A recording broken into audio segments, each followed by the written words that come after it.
Okay, today is actually a very sad day in Jewish history. It is the 17th day of Tammuz, what we call Shivasar B'Tammuz. And Shivasar B'Tammuz is a sad day. A lot of your parents are, or maybe even older siblings, are going to be fasting today. They're not going to be eating, and they're not going to do fun things.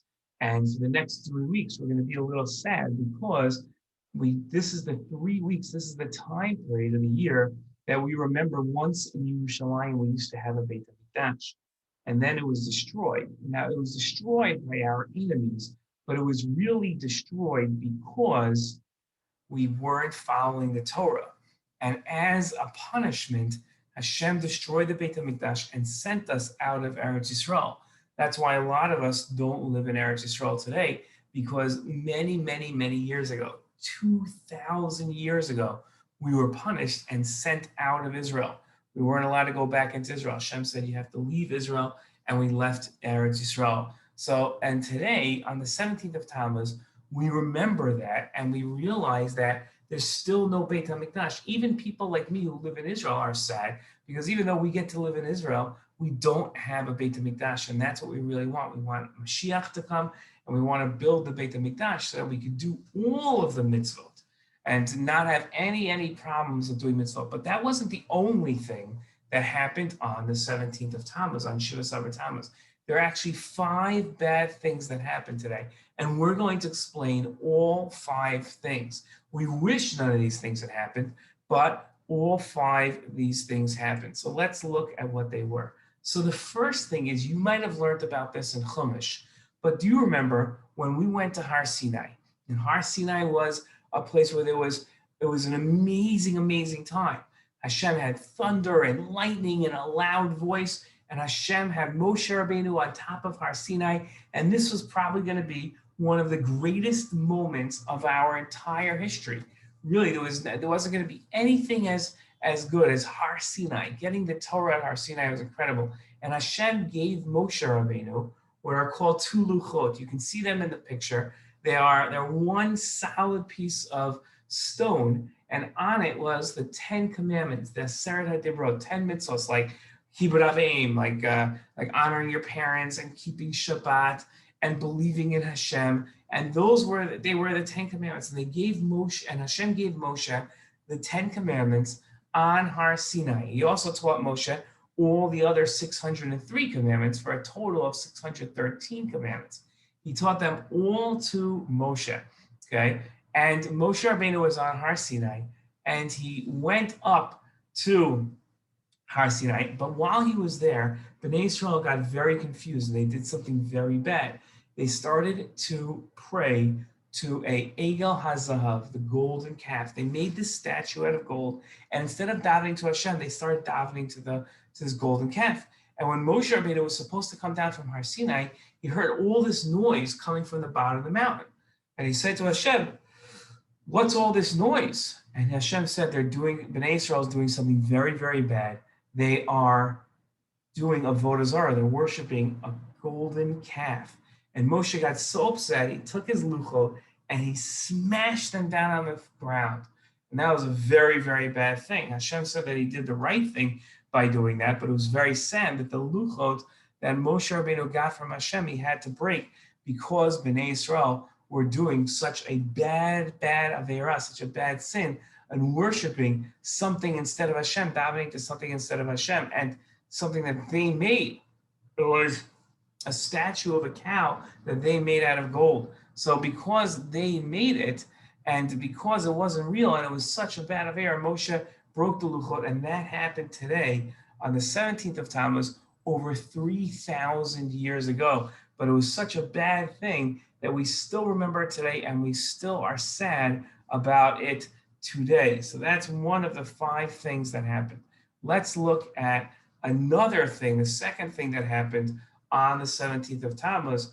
That's another reason why we're sad, and another reason why a lot of people aren't eating today, okay? And that was the Korban Tamid.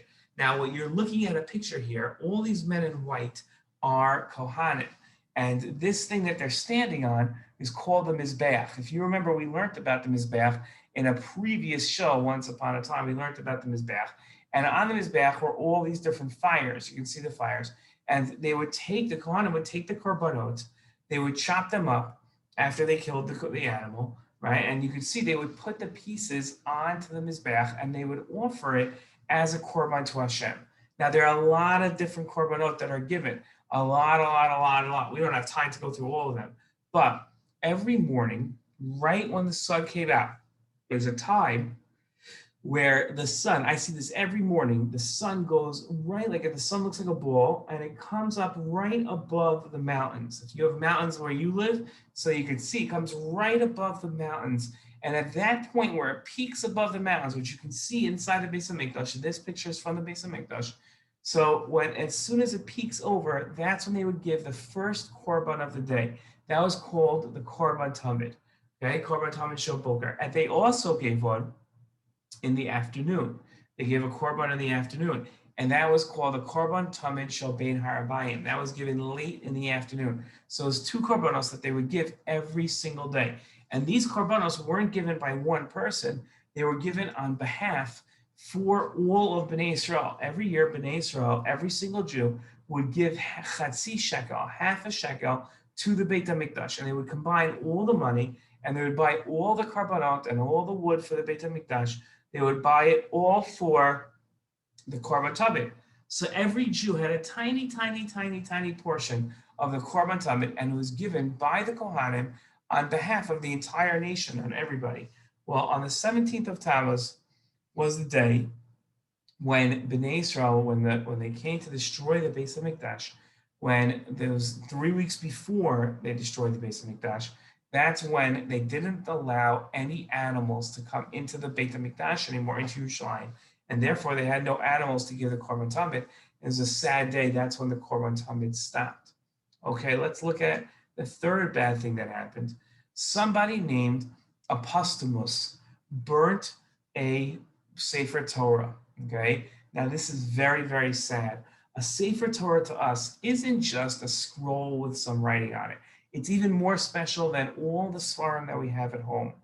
A Sefer Torah to us tells us how much Hashem cares about us. It tells us how much Hashem cares about us, because Hashem wouldn't give us the Torah if it wasn't for the fact that Hashem cared about us and wanted us to have something special. So we don't all have our own luchot like Moshe Rabbeinu had that he brought down from Har Sinai, but we can all have a Sefer Torah. In fact, every man during his lifetime has to write a Sefer Torah. Really, that's one of the 613 mitzvot, to write your own Sefer Torah. And when we see a Sefer Torah, we're reminded of the fact that Hashem created the world and Hashem gave us the Torah, and it tells us how special. Do you know that if a Sefer Torah drops on the floor, some people have the custom of fasting, of not eating for 40 straight days. They eat at night, but for 40 straight days, they don't eat during the day. They go hungry, because it's so sad when a Torah falls, because the only way a Torah falls, sometimes there's accidents, but usually accidents happen because we're not careful enough. Now you can imagine if just a Sefer Torah falling on the floor for just a second makes us fast for 40 days. Imagine how bad it is if a Sefer Torah is burnt. Imagine the tears that we would cry and how sad we would be. And even though Sefer Torah was burnt, it was almost 2,000 years ago that this happened. It still became such a sad day that we fast and we're sad on this day. Okay, the next thing, this was unbelievable. They put an idol, a statue of what they thought was they thought there's a lot of Hashems, there's a lot of gods in the world. It's ridiculous. It's avodah zarah. We don't believe that at all.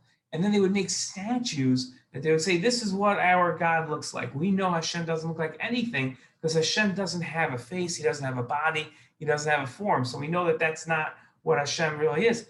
And they would look at this idol and they would say that's the idol of Zeus, who was called. And they put this idol, they say that this was like their God, and they put it inside the Beit HaMikdash. Unbelievable, so sad in the Beit HaMikdash. But the saddest thing that happened today was that the walls around Yerushalayim, when the Babylonians and then after them the Romans came to destroy Yerushalayim, they broke through the walls of Yerushalayim. And 3 weeks later, they got to the Beit HaMikdash. There were walls around Yerushalayim. They're not the same walls that are there today. And those walls protected Yerushalayim, but their enemies broke through them on the 17th of Tammuz. And that was very, very sad, a very, very sad day. And that was the fifth bad thing that happened on the 17th of Tammuz. So because 5 bad things happened today, we fast today, we're sad today, but we hope that this will be the last 17th of Tammuz, because when Mashiach comes, we're not going to be sad on this day, we're actually going to be happy. Okay, shalom.